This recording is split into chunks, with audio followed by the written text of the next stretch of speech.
ng banal langis.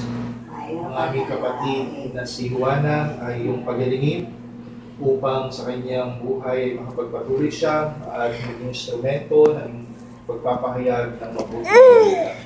Panginoon, kaawaan mo kami.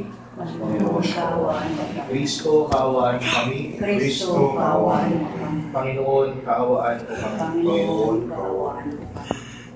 Panginoon, puspusan mo ang banal ng siko at maging daan ng kagalingan ng aming kapatid na si Juana.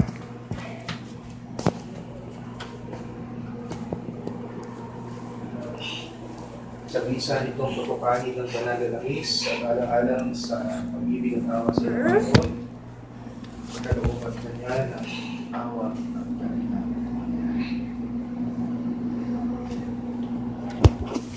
Ilubos ka sa iyong mga kasalanan, gawa ng kanawagan ng lakas, kagalingan,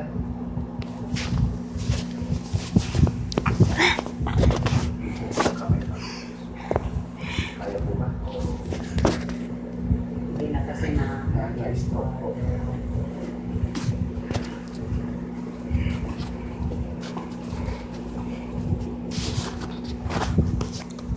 Mga kapatid, sa panalangin tinuro sa atin ng ating Panginoon ay ipahayag natin ng lakas loob. Ama namin,